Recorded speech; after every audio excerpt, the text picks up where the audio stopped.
What is the true measure of a king? Is it the lands they rule, the gold they possess, or the freedom they command? In the heart of the highest peaks lived a falcon named Kale. He was not a king of lands, but a king of the sky. And from his castle of stone and silk, another king watched, one who believed anything beautiful could be owned. He saw not a creature of the wind, but a jewel for his collection, a prize to be won.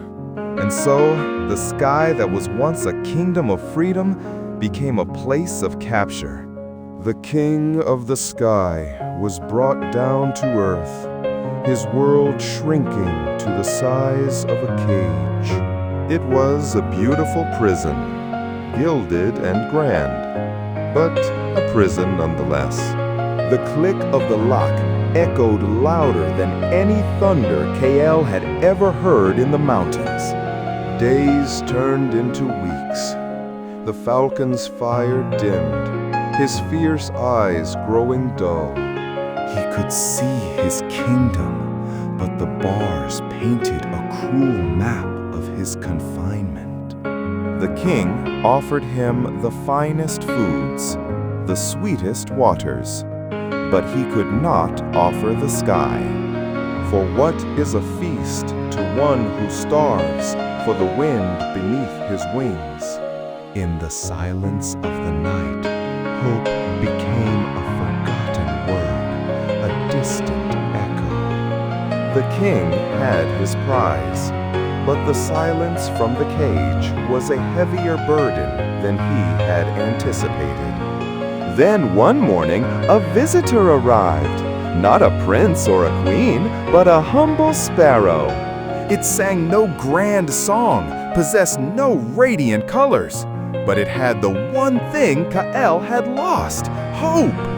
Watching the small bird fly free, a forgotten feeling stirred in the falcon's heart, a stubborn resolve. He decided then that if the sky would not come to him, he would find his way back to the sky.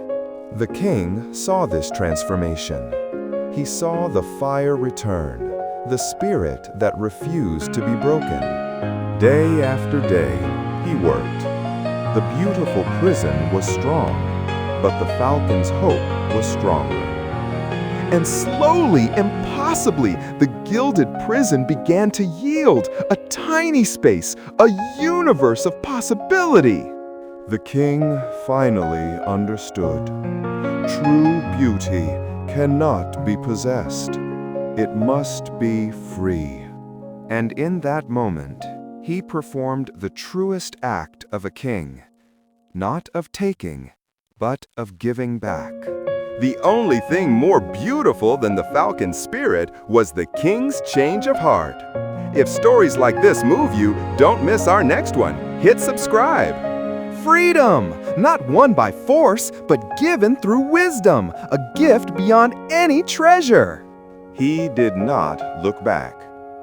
The sky was calling, and he had been away for far too long. The wind beneath his wings felt sweeter, the sun warmer, the air cleaner.